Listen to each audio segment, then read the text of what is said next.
Сәлем достар, бүгін біз түстерді ажырату сабағын өтетін боламыз.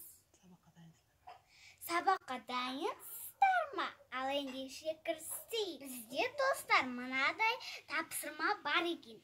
Жақсылап қарап алыңыздар. Сіздер мұнан не көріп тұрсыздар? Иә, әрине. Дәу және де үлкен ағаш көріп тұр. Балалар, мына үйшіктер не үшін тұр деп ойлайсыздар? Әрине, мына құстарды осы арқылы белгісімен жапсыра білетін болам. Балалар, енді мен мына үйшіктерге өз құстарын жапсырайын.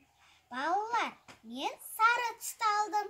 Сары түсті үйшік қай жерде тұр деп ойлайсыздар? Әрине, мына үйшікте. Мынау қандай түс? Әрине, бұл көк түс деп ойлаймын.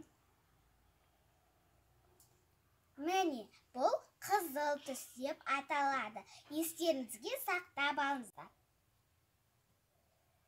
Ал енді мынау біздің ол фиолетовый деген түсіміз. Сиякөк. Мына жерде ол қайсы екен? Әрине, мынау қызылдың үстіндегі үйшік. Енді біздің соңғы ғана түсіміз қалды. Ол қызғылт сары түсіміз.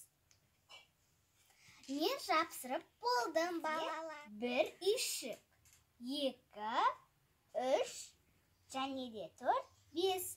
Бізде 5 үйшік. Балалар, бүгін біз санауды да білдік, түстерді де ажыраттық. Бүгін біз 5 санына шейін санап үйрендік. Ал ендеше сау болыңыздар, балалар.